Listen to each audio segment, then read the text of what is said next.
Oscillator में क्या था, हार्मोनिक ऑसिलेटर।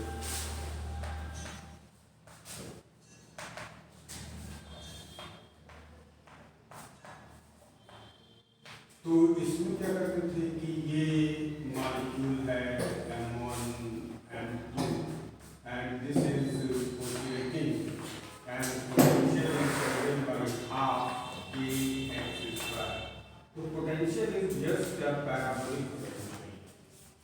ये पैराबोलिक पोटेंशियल ये कह रहा है कि there is no chance of dissociation but molecule really dissociate, molecule really dissociate.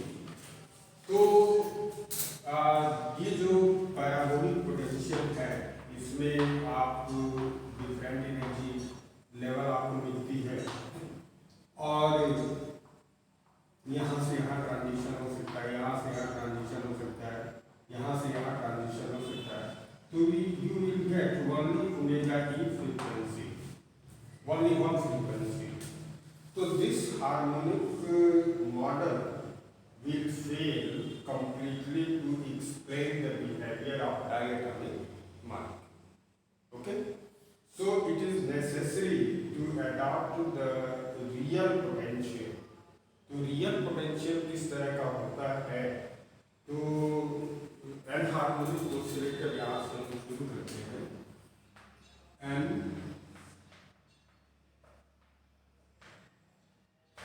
Harmonic oscillator. तो अब ये सब चीजें तुम जो लिख ही चुके हो, जैसे वो नोट्स में है, तो उसकी कोई दिक्कत नहीं है, बस यहाँ समझते रहना है कि यह हार्मोनिक ऑसिलेटर क्या होता है कि इन मॉलिक्यूलर सिस्टम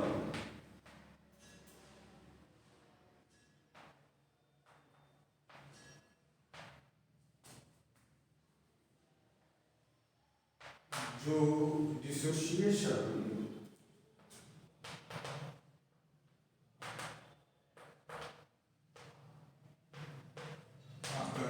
डिसोसिएशन होता है, so the potential can not be represented by this potential. इस पोटेंशियल से हम लोग रिप्रेजेंट नहीं कर सकते हैं, ठीक है।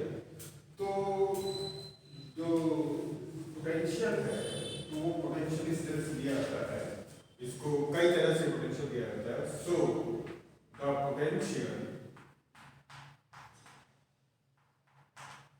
will be V equal to dE। dE अभी समझा है क्या होता है, 1 minus e to the power minus a and RE minus R, and this is the whole square, and this is the whole square. This is the potential. So the potential curve,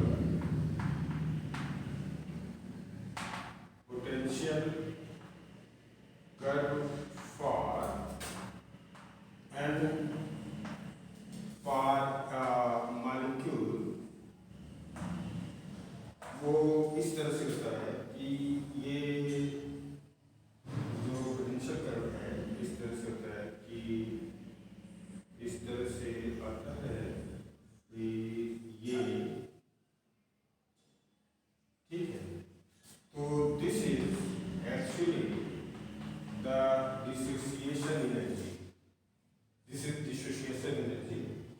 और molecule की जो सबसे कम energy होती है, यानी जो आप सारी एनर्जी को मॉलिक्यूल से निकाल तो उसके बाद भी 0 पॉइंट एनर्जी बचती है, तो this is 0 point energy and this difference is known as DE, यानी डिसोसिएशन एनर्जी। जब मॉलिक्यूल डिसोसिएट करता है और उसकी 0 पॉइंट एनर्जी को हम लोग डी करते हैं। और यहाँ पर एक एटम है, दूसरा एटम यहाँ पर है, तो this is known as equilibrium distance, ठीक है। और मान लीजिए मॉलिक्यूल यहाँ पर आ गया या इस लेवल में यहाँ पर है या यहाँ इज आर।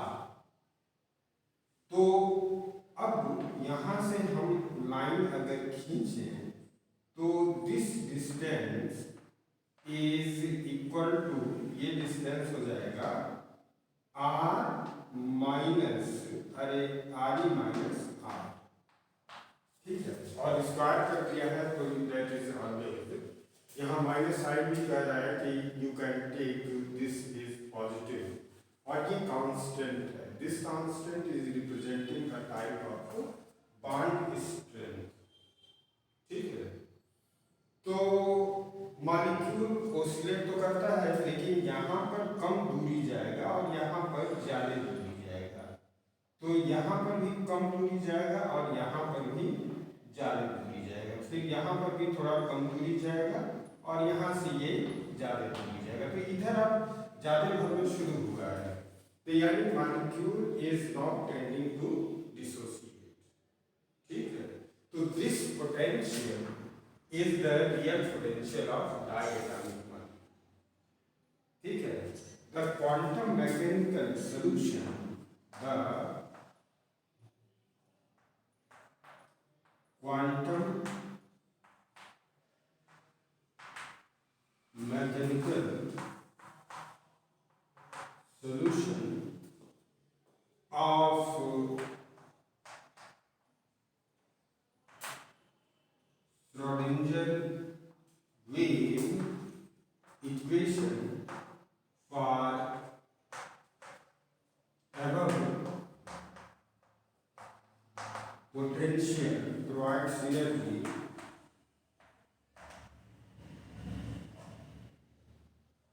ये एनर्जी कितने के बराबर होता है, E equal to H C omega E and V plus half plus minus, that is h c omega e x e.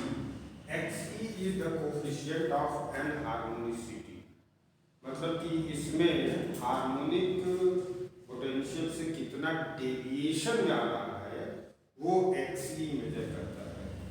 And then this is v plus half का whole square, और what is v? V equal to 1 2 3 4 0 1 2 3 4। जो harmonic oscillator का आप लोग solve करते हैं quantum mechanics में, तो उसकी एनर्जी आती है h omega, h cross omega n plus half. तो यहाँ पर हम टर्म वाइज, मतलब यहाँ पर स्पेशल टर्म का यूज करते हैं, v करते हैं। v इक्वल टू 1 2 0 1 2 3, n की जगह v रिप्लेस कर देते हैं। तो दिस इज द एनर्जी। और भी टर्म आते हैं इसमें, और भी आगे टर्म आएंगे जिसमें स्क्वायर होगा, क्वाड्रेटिक होगा, क्योंकि ये पूरा सीरीज काम करता है, लेकिन उसका कोई यूज नहीं है। वजह क्या है कि जैसे जैसे हम टर्म को एक्सटेंड करेंगे वैसे वैसे ये वैल्यू निग्लिजिबली स्मॉल हो जाएगी। Only the dominant term is this, ठीक है, और ये टर्म सफिशिएंटली एक्सप्लेन हो जाता है। तो now just we want to explain that what is term value. term value क्या होती है? तो the term value GB is equal to E by HC। तो term value आ गई omega E bar. Omega E क्या है? 1 by lambda। Omega E 1 by lambda।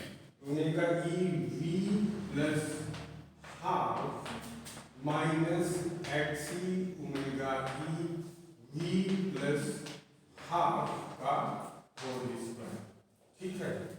And transition, अब इसमें एनहार्मोनिसिटी हो जाने की वजह से हम जो सिलेक्शन रूल था वो सिलेक्शन रूल सिमेट्री नहीं रह जाती है पोटेंशियल में। तो पोटेंशियल में असिमेट्री, पोटेंशियल में असिमेट्री हो जाने की वजह से इसमें v equal to plus minus 1 नहीं रहता है, बल्कि all the values v equal to 0 plus minus 1 plus minus 2 plus minus 3, यानी सभी अराइज हो, ठीक है। तो पर्टिकुलर पर्टिकुलर इसमें नहीं होता। एक मिनट चाहिए।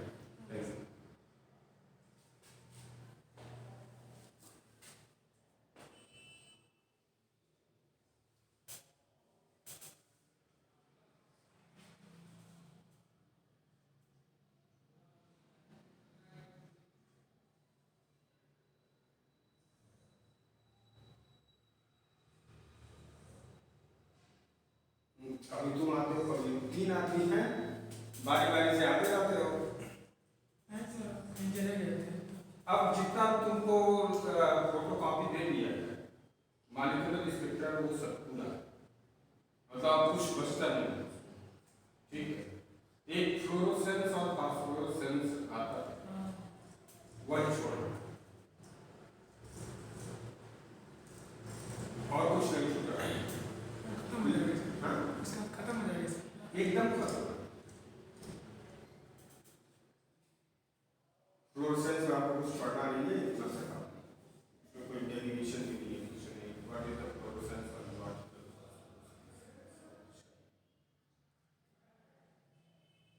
रमन हमेशा याद कर लीजिएगा, डायटोमिक मॉलिक्यूल के लिए रोटेशनल रमन स्पेक्ट्रा और एक्सपेरिमेंटल स्पेक्ट्रा, क्योंकि ये डेफिनेटली दोनों में से एक आता है। और इसमें सीक्वेंस और सीरीज आता है कि what is the sequence and what is series इसमें। और एनहार्मोनिक ऑसिलेटर में रोटेशनल स्पेक्ट्रा में से ब्रांचिंग हो जाती है, तो वो तो आप लोग ज़्यादा पढ़ा चुके हैं, 8 क्वेश्चन होगी।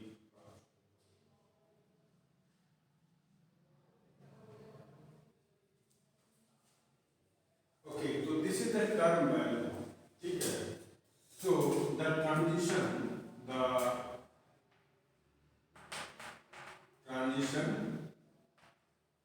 takes place nu is equal to g nu1 minus g nu double, ठीक है, where the selection rule is b is equal to 1 2 plus minus दोनों होता है। प्लस माइनस इसलिए कि एब्जॉर्प्शन भी हो सकता है, इमिशन भी हो सकता है। तो नीचे से ऊपर जाएगा तो ऊपर वाला लेवल हाई होगा, तो final minus initial, this is positive, तो एब्जॉर्प्शन स्पेक्ट्रा होगा। अगर ऊपर से नीचे आ रहा है तो नीचे का तो लोअर वैल्यू होगा, तो ये माइनस हो जाएगा, तो दिस इज इमिशन स्पेक्ट्रा। तो इमिशन स्पेक्ट्रा, एब्जॉर्प्शन स्पेक्ट्रा, ये दोनों होता है 0 3 8 3। अब इसको हम अगर इससे सॉल्व करें तो ये आता है frequency is equal to mu not और then it will be simply nu not,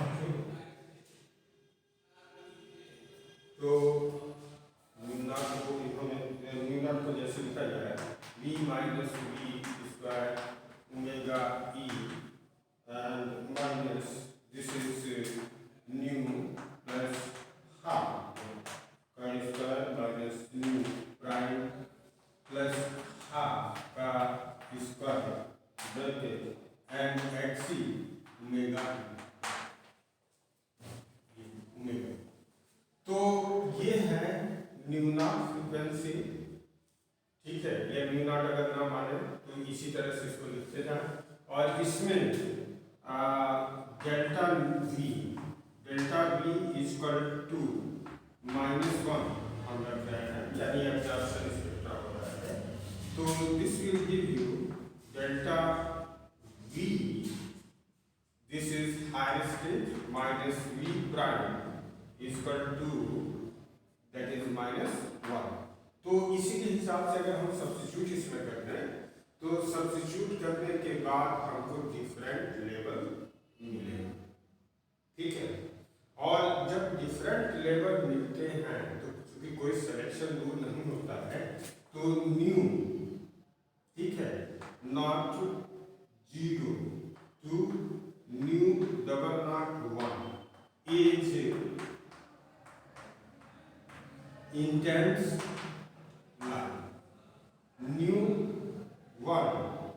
ये 0 to nu 2 is less intense, और न्यू 0 से न्यू 3, ये न्यू नहीं है, v है एक्चुअली, v, क्योंकि v ही हम ले रहे हैं ना, तो v is weak लाइन। यानी ट्रांजिशन तो हर लेवल पे होगा, लेकिन आप तीन जैसे अगर हम ये बनाए वाइब्रेशनल लेवल ये है, ठीक है, और इसके ऊपर वाला ये वाइब्रेशनल लेवल है,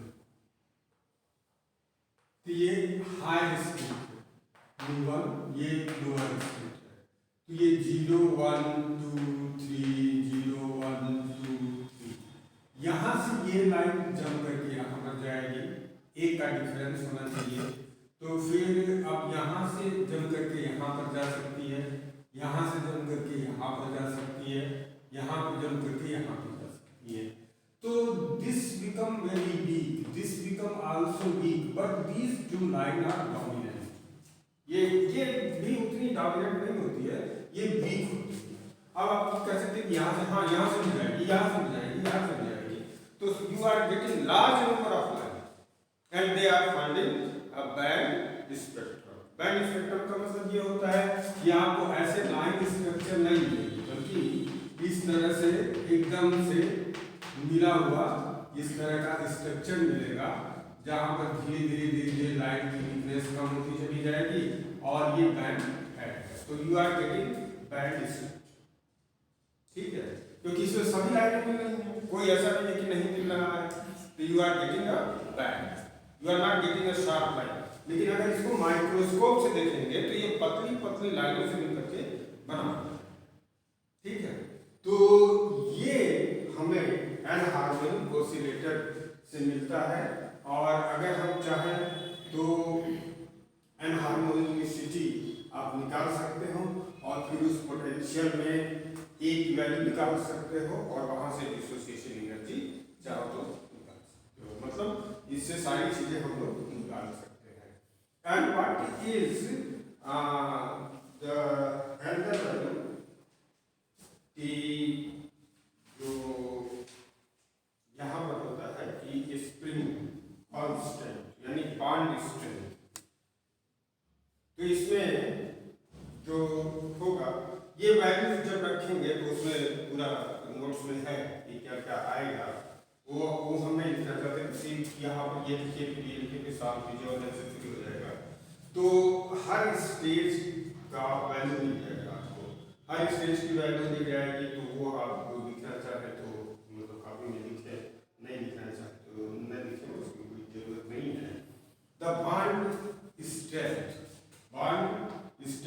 K is equal to 4 pi square C square and mu, this is the reduced mass, and omega, that is square, this is the bond strength। अगर इसमें क्या है, ये कांस्टेंट है, ये कांस्टेंट है, ये कांस्टेंट है, और ये कांस्टेंट नहीं है, क्योंकि ये दोनों मॉलिक्यूल का रिड्यूस्ड मास, और ये क्या है, फ्रीक्वेंसी, तो फ्रीक्वेंसी तो आपको स्पेक्ट्रम देख करके मेजर कर लेंगे, ठीक है। अब ये क्या है, ये कैसे मेजर होगा, तो इसको मेजर करने के लिए आपको दूसरा टेक्निक अपनाना पड़ेगा, क्योंकि दो अननोन है ना, आप अगर इसकी वैल्यू मेजर कर लेंगे तो फिर इसकी वैल्यू रह जाएगी, तो इसकी वैल्यू हम लोग रमन स्पेक्ट्रा से ज्यादा मेजर करते हैं, या इसको टोटली रमन स्पेक्ट्रा से ही मेजर करते हैं, क्योंकि रमन स्पेक्ट्रा इंपॉर्टेंट इसलिए है कि रमन स्पेक्ट्रा फिंगरप्रिंट होता है मॉलिक्यूल का, जैसे आपका फिंगरप्रिंट दूसरे फिंगरप्रिंट से मैच नहीं करता है, आप किसी भी मॉलिक्यूल का, अब तो बहुत अच्छी अच्छी मशीनें आ गई हैं, अब तो इतनी छोटी सी मशीन आ गई है, पूरा इतनी छोटी मशीन, आप टैबलेट रखें और उस पर लेजर गन से उस पर लाइट डालें, तो वो कंप्यूटर से जुड़ी होती है, या उसी में मॉनिटर बना होता है एक्चुअली, और उसी में एक स्टोरेज भी होता है जिसमें डिफरेंट मॉलिक्यूल का पूरा स्पेक्ट्रम दिया रहता है, वो तुरंत बता देगा कि ये इसका बैंड खींच देगा कि ये बैंड है, और तुरंत उसके नीचे लिख करके आ जाएगा कि इसमें क्या क्या है, और यहाँ तक कि नाम भी लिख के आ जाएगा कि इसमें ये चीज़ें हैं, इतनी इसमें ये मात्रा है, इतनी इसकी मात्रा है। जैसे फंक्शनल ग्रुप मान लीजिए आपको कोई है, कीटोन है या OH है या ये है, कोई भी चीज़, ये फार्मास्यूटिकल में जैसे आप कहते हैं कि नकली दवा, आखिर नकली दवा कैसे चेक होती है, तो रामन स्पेक्ट्रा, आप इस एस्पिरिन की 2 टैबलेट लीजिए, एक डुप्लीकेट और एक, तुरंत उसका स्पेक्ट्रम आ जाएगा, और जो असली होगा उसका अलग होगा और जो नकली होगा उसका अलग होगा। असली का एकदम स्टैंडर्ड आएगा और नकली वाले का डेविएशन आ जाएगा, तुरंत आप 1 सेकंड में चेक कर लेंगे। तो रामन स्पेक्ट्रा यहीं तक सीमित नहीं है, या ये मॉलिक्यूलर स्पेक्ट्रा यहीं तक सीमित नहीं है।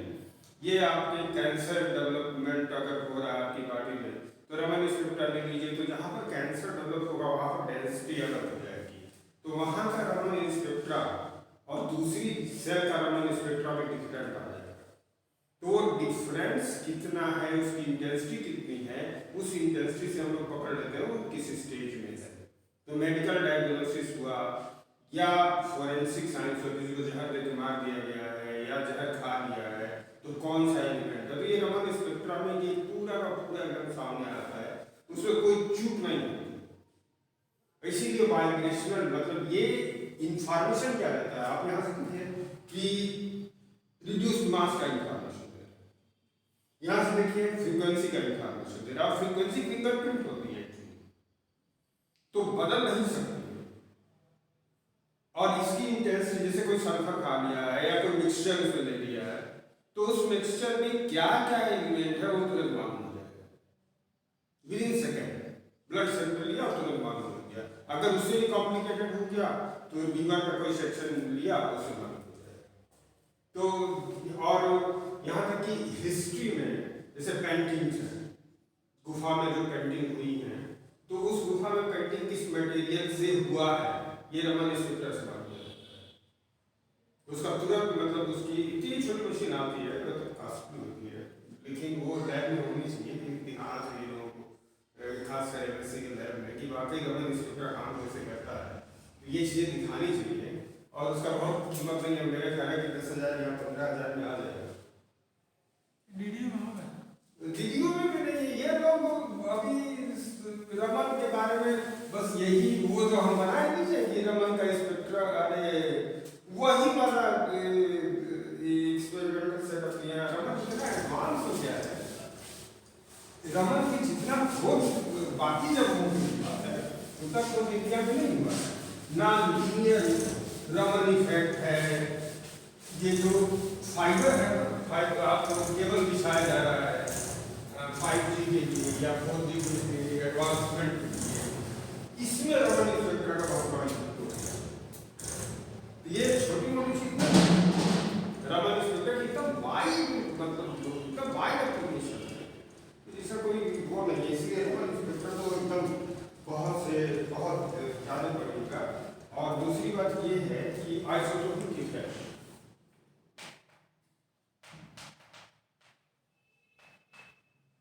तो आइसोटोपिक इफेक्ट क्या होता है। अब मान लीजिए कि जैसे ड्यूटेरियम है या हाइड्रोजन है या क्लोरीन के 2 आइसोटोप हैं, तो आपको पानी लीजिए तो उसमें कितना ड्यूटेरियम है इसको आप चेक कर सकते हैं।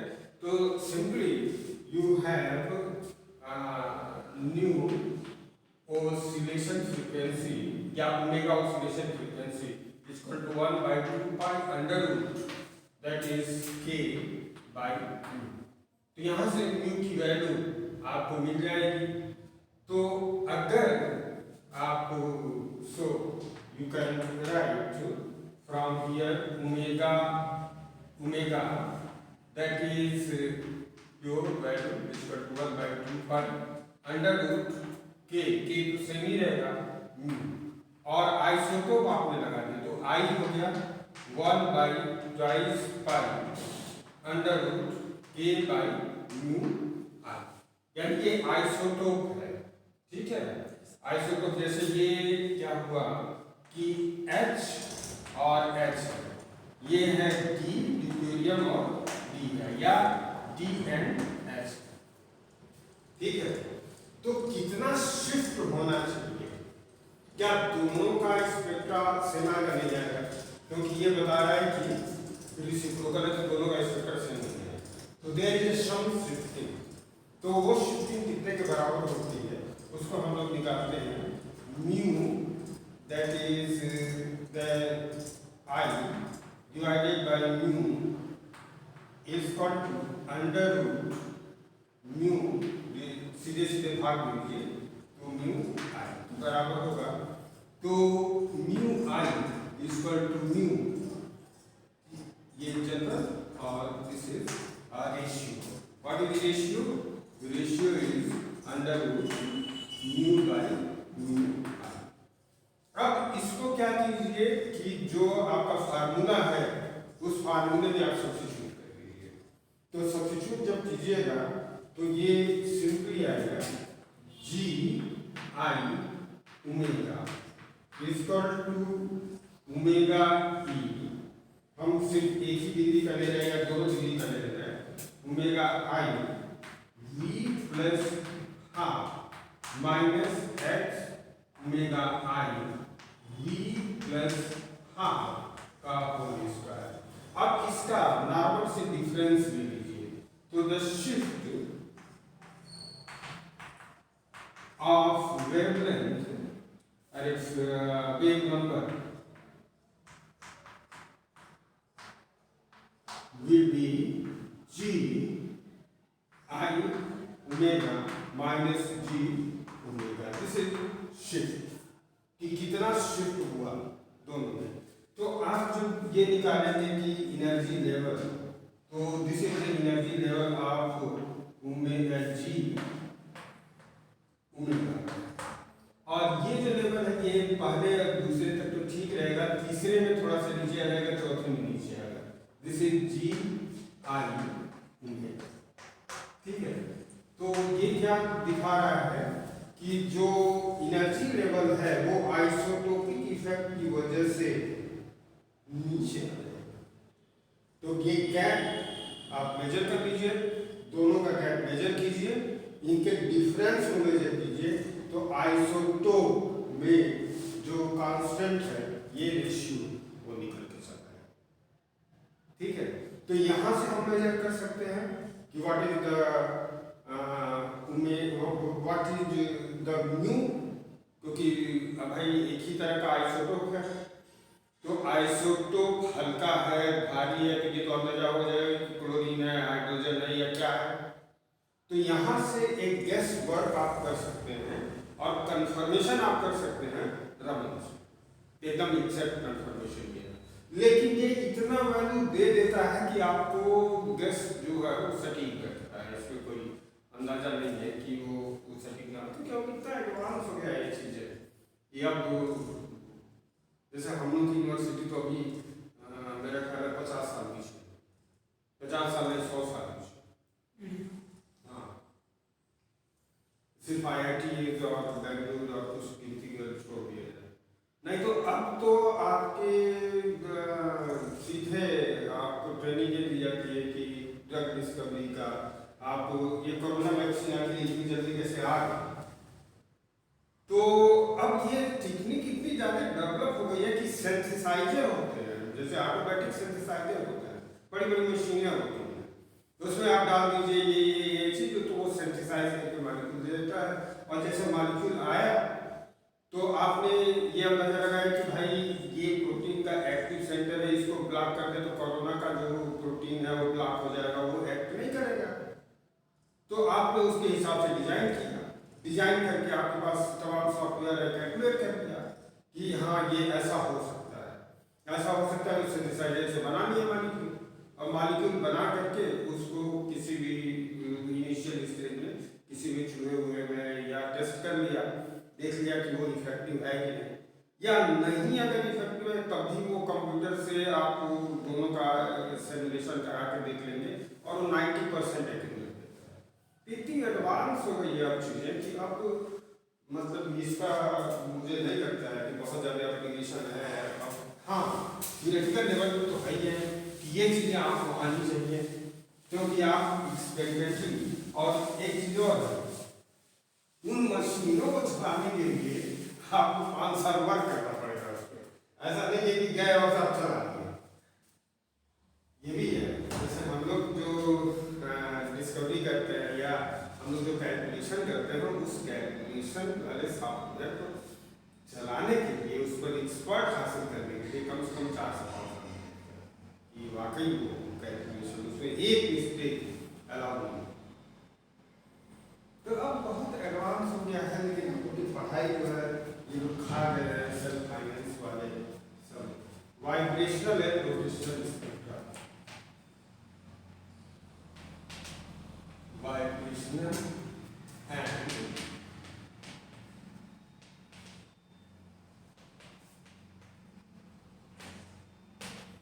अब तक हमने रोटेशन स्पेक्ट्रा और वाइब्रेशन स्पेक्ट्रा को अलग अलग करके देखा था। अलग अलग करके क्यों देखा था? क्योंकि हम एक आइडिया लेना चाहते थे कि क्या है वाइब्रेशन में, क्या होता है रोटेशन में, क्या होता है।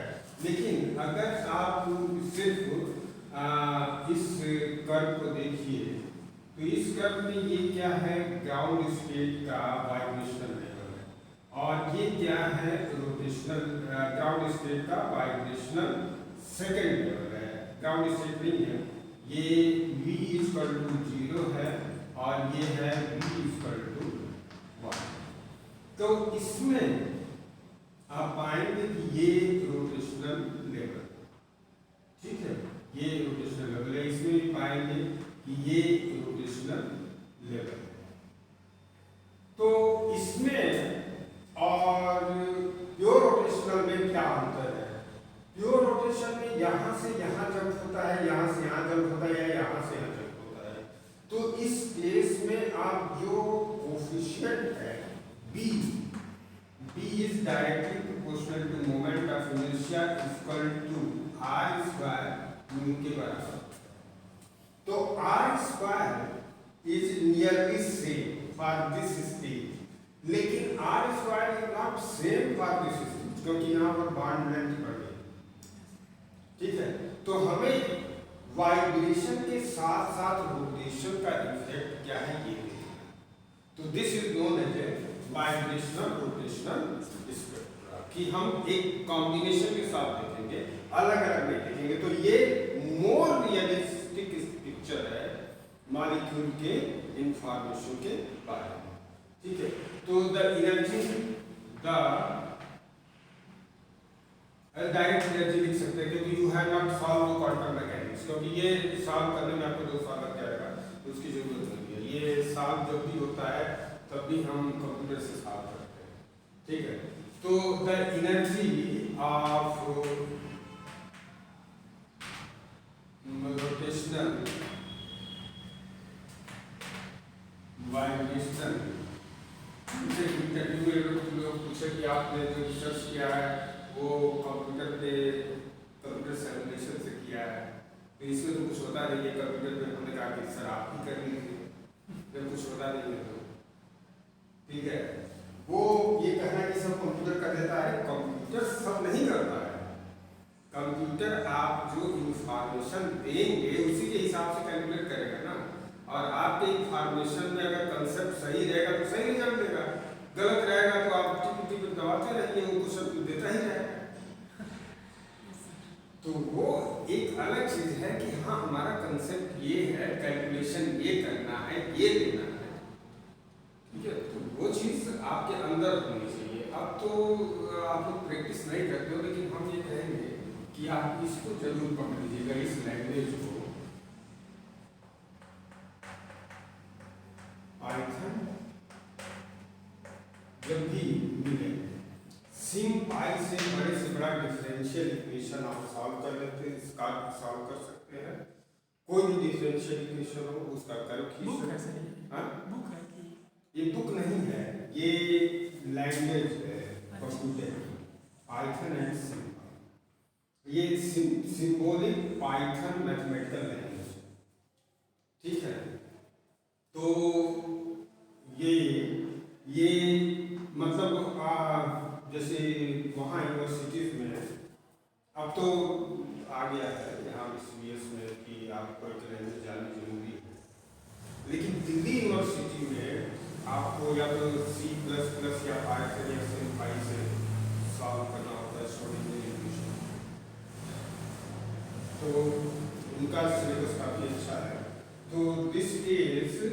given as E is equal to V plus half, ये तो वाइब्रेशनल एच सी ओमेगा ई है। अब यहाँ पर एक चीज़ जो है वो हमने इंक्लूड नहीं किया है, वो ये है कि minus H C omega e x P B plus half का whole square and plus B J J plus one. ये क्यों नहीं इंक्लूड किया है? क्योंकि हम ये मान के चल रहे हैं कि एक वाइब्रेशन लेवल से दूसरे वाइब्रेशनल लेवल पे जाने पर एनहार्मोनिसिटी का इफेक्ट डोमिनेंट नहीं होता है और इसको हम इग्नोर कर सकते हैं। ठीक है, तो इसलिए हमने इस टर्म को इग्नोर कर दिया है। तो हमारे पास टर्म वैल्यू आएगी, टर्म वैल्यू तो जी न्यू जे के फॉर्म में आएगी। This is v plus half omega e plus that is B J plus one into G, ये आएगी। द ट्रांजिशन नहीं रहेगा, हाँ HC नहीं रहेगा, HC एच ये नहीं सर, नीचे वाला बी प्लस हाफ, नीचे वाला बी प्लस हाफ जहाँ क्या है मेरा नीचे नीचे ही सर इसमें हाँ बी टर्म वैल्यू जी बराबर होता है ई बाई अच्छा 80 सब जगह से निकल जाता है। ठीक है, तो ये टर्म वैल्यू होता है। वैसे इसमें डी इंटू एच सी रहेगा तो यहाँ से भी फट जाता है। ठीक है। ठीक है, तो ये ध्यान देने वाली बात है। टर्म वैल्यू का मतलब होता है ये E equal to H C equal to nu into frequency into lambda. तो न्यू की वैल्यू यहाँ से रखेंगे तो एच सी बाई लैम्डा। अब एच सी तो रहेगा ही, लैम्डा को आप कभी कभी न्यू बार के फॉर्म में लिखते हैं और कभी कभी ओमेगा ई। तो ओमेगा ई आप रोटेशन में लिखते हैं, न्यू बार चलता हुआ लिखते हैं। ठीक है, तो ये हो गया ई। अब जो हम स्पेक्ट्रोस्कोपी में सबसे बड़ी बात ये है कि वेवलेंथ के टर्म कुछ अलग, सब कुछ रखते हैं वेव नंबर के, क्योंकि एक्चुअल में हम लोग लिखते क्या है, फोटोग्राफिक प्लेट पर इनका लाइन या बैंड स्पेक्ट्रम। ठीक है, और जैसे मैंने कहा कि कंप्यूटर में तमाम लाइनों का, तमाम एलिमेंट का सब कुछ सेट रहता है, उसमें सब कुछ डाटा उसमें फिक्स रहता है, तो उसको इससे ओवरलैप कराते हैं। तो ये वेव नंबर यानी यहाँ से इसकी डिस्टेंस या यहाँ से इसकी डिस्टेंस, क्योंकि ना ये नापने का तरीका भाई पुराना है ये, तो वो फोटोग्राफिक प्लेट में अगर मान लीजिए आ जाए लाइनें तो आप नापेंगे कैसे? ठीक है, तो उसमें ये हुआ कि 1 इंच में लाइनें कितनी हैं, तो number of wave per unit length is wave number. ठीक है, तो उसी के टर्म से हम लोग बनाते हैं। तो स्पेक्ट्रोस्कोपी में इसका इंपॉर्टेंस ज्यादा हो जाता है 1/λ। ठीक है, तो उसी को हम लोग उसी के फॉर्म ही इसको रखते हैं। ठीक है, तो now for rotational ट्रांजिशन, मतलब हम सिर्फ रोटेशनल ट्रांजिशन को देख रहे हैं। रोटेशनल ट्रांजिशन का मतलब कि यहाँ से या तो यहाँ हो जाए, यहाँ से या तो यहाँ हो जाए, कहीं हम b कांस्टेंट को सेम रख रहे हैं यहाँ। ठीक है, क्योंकि हम ये मान के चल रहे हैं कि इसके बीच और इसके बीच इतना सारा डिफरेंस नहीं है कि वो ऑब्जर्वेबल हो, और ऑब्जर्वेबल है भी तो वो निग्लिजिबली स्मॉल है, उसको अगर हम इग्नोर कर दें तो कोई बहुत बड़ा असर नहीं होता है। तो for transition delta J equal to plus minus 1 के बराबर। ठीक है, अगर delta j equal to plus minus 1 के बराबर होगा तो ये वैल्यू आती है nu wave number equal to omega e. This is electronic wave number, यानी इसको और हायर टर्म से घटाएंगे तो सिर्फ इतना मिलेगा plus B, and this is finally आपको ये आता है जिसको हम लोग लिख रहे हैं, वो ये है कि j डबल प्राइम या j माइनस 1 दे माइनस j, ठीक है, j प्लस 1। ये सब सॉल्व करके हमने उसमें लिख रखा है कि कितना होगा, तो इसको सॉल्व करेंगे और सॉल्व करके आएगा ये बराबर omega E minus twice B, ये आएगा जहां पर j इक्वल टू 1 2 3 एक्सेट्रा। ठीक है, तो ये एक तरह का स्ट्रक्चर बनाता है क्योंकि j इक्वल टू प्लस 1 और माइनस 1, तो यहां पर हमने आप माइनस 1 रख दिया है।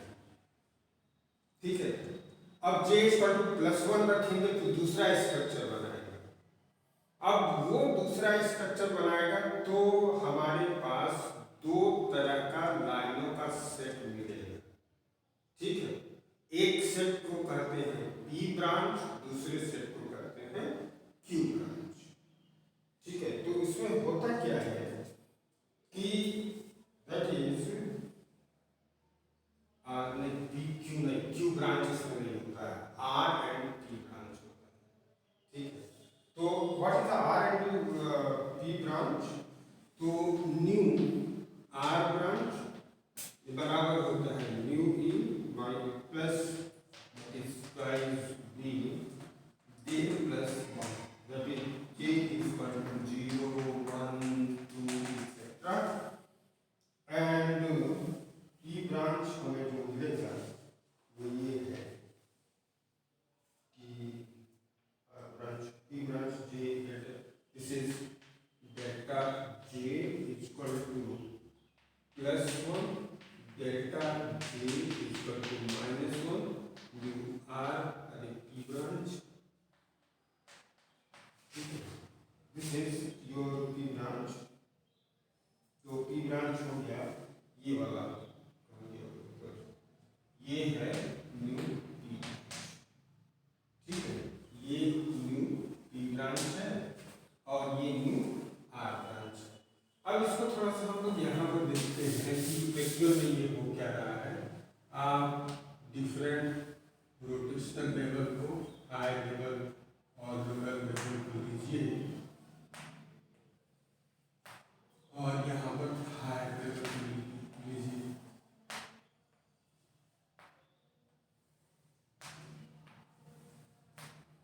ये J की वैल्यू है।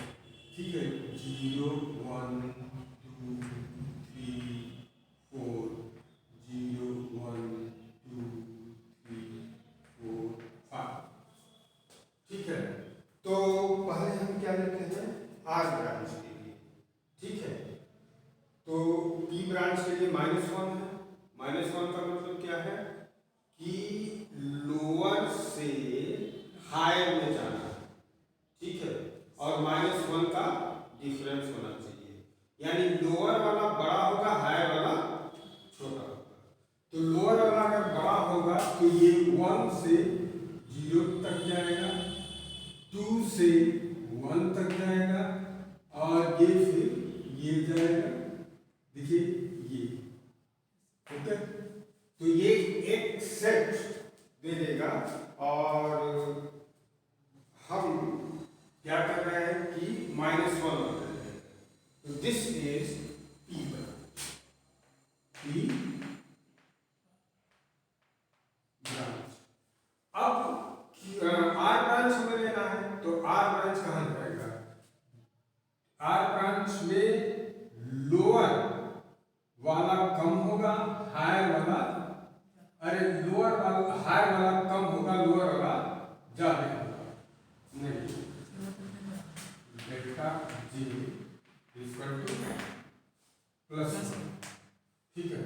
तो प्लस वन का मतलब ये हुआ कि इसमें से इसको घटाएंगे तो आएगा, तो ये आएगा 0 to 1, ये आएगा 1 to 2, ठीक है।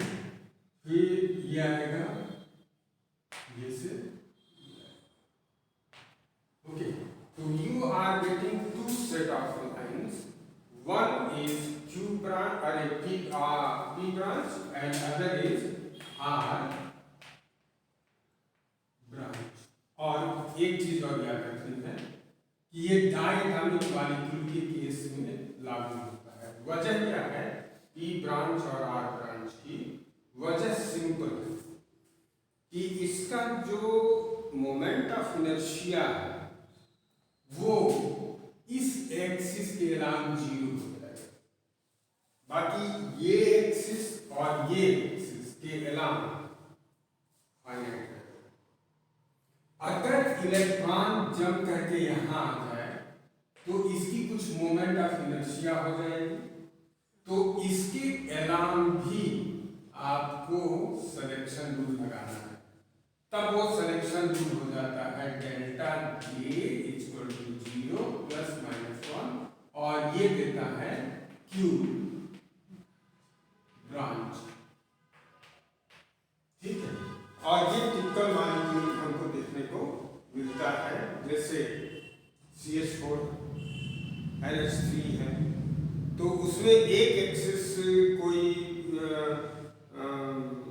दूसरे एक्सिस के साथ सिमेट्री नहीं रहती है, इसमें दो एक्सिस सिमेट्री है, ठीक है, और तीसरा एक्सिस एब्सेंट। तो ये हाईली सिमेट्रिकल मॉलिक्यूल में ये चीज देखने को मिलती है, अदरवाइज ये और कॉम्प्लिकेटेड होने लगता है, ठीक है। तो ये सारी चीजें आपके नोट्स में लिखी हुई हैं, जहां जहां आपको नहीं समझ में आएगा वहां आप पूछिएगा। ये इतना ही आपको डेरिवेशन इतना ही है, डेरिवेशन इससे ज्यादा नहीं है, हमने थोड़ा सा उसमें एक्सटेंड करके रखा है, एक्सटेंड भी बढ़ा दिया है कि आपको समझ में आए कि क्या है Q ब्रांच, क्या है P ब्रांच, तो उसमें ये चीजें हैं। तो this is the vibrational and rotational spectrum, ठीक है। अब हमारा जो प्रॉब्लम था कि रोटेशन स्पेक्ट्रा हमने रिजिड रोटेटर से लिया था, पहले बहुत सिंपल लिया था, उसके बाद क्या किया कि उसमें ये कहा कि भाई कोई मॉलिक्यूल जो रिजिड होता है तो नॉन रिजिड को उसमें इंट्रोड्यूस किया। अब उसमें हमने ये कहा कि भाई मॉलिक्यूल सिर्फ रोटेटर की तरह बिहेव नहीं करता है, वो ऑसिलेटर होता है, तो हार्मोनिक ऑसिलेटर दिया, सिंपल। उसके बाद हमने क्या किया कि उसमें नहीं, फिर कहा कि हार्मोनिक से काम तो नहीं चलेगा क्योंकि उसमें बॉन्ड लेंथ बढ़ता है, तो एन हार्मोनिक ऑसिलेटर आपने ले लिया। उसके बाद आपने कहा कि नहीं नहीं ये इससे भी काम नहीं चलेगा, आप सीधा सीधा ये कहिए कि रोटेशन और वाइब्रेशन दोनों एक साथ हो रहे हैं, तो उसका फार्मूला दीजिए। तो एक्चुअल स्टेज यहाँ से शुरू होती है। रिजिड रोटेटर पूछ सकता है, उसका क्वांटम मैकेनिक्स पूछ सकता है, ये चीजें अलग हैं, लेकिन यहाँ से थोड़ा सा क्लियरिटी आती है। लेकिन अभी एक सवाल और पूछा हुआ है, वही इलेक्ट्रॉन भी तो है, तो जैसे हाइड्रोजन एटम में इलेक्ट्रॉन लोअर एनर्जी लेवल से हाई एनर्जी लेवल पे जंप करते हैं, तो क्या मॉलिक्यूल में नहीं जंप करेंगे? यस, जंप करेंगे। तो you have now the vibrational spectra, the rotational spectra and the electronic spectra, ठीक है। अब यहाँ पर ये कंप्लीट होता है, मतलब थ्योरी को कहाँ से स्टार्ट किया गया? बहुत सिंप्लीफाइड से स्टार्ट किया गया कि ये रिजिड रोटेटर है, फिर नॉन रिजिड रोटेटर को लाया गया, फिर कहा गया कि नहीं हार्मोनिक लेंगे, फिर कहा गया कि हार्मोनिक से काम नहीं चलेगा तो एंड हार्मोनिक लेंगे, फिर कहा गया कि इन दोनों से काम नहीं चल रहा है तो हार्मोनिक और नॉन रिजिड रोटेटर को एक साथ लिया गया, फिर कहा गया कि नहीं मॉलिक्यूल में इलेक्ट्रॉन नहीं है, ये ध्यान देने वाली बात है, तो इलेक्ट्रॉन भी एनर्जी पाएगा तो हायर स्टेट में जंप करेगा। अब इलेक्ट्रॉन अगर हायर स्टेट में जंप करेगा तो उसके बारे में बस थोड़ा सा ही पढ़ाएंगे, क्योंकि आप लोग का अभी मार्च से बात ही जाएगा एग्जाम, अभी सरकार बनाना जरूरी है, तो पढ़ाई लिखाई उतनी जरूरी है नहीं इस देश में, सरकार ही ज़्यादा जरूरी है। इन सबको शर्त ये है, कोरिया इतना छोटा सा देश है, इतना छोटा सा देश है, और उसकी 24 घंटा वहाँ क्लास चलता है, 24 घंटा वहाँ क्लास चलता है, 24 घंटा क्या क्लास चलता है वहाँ पे।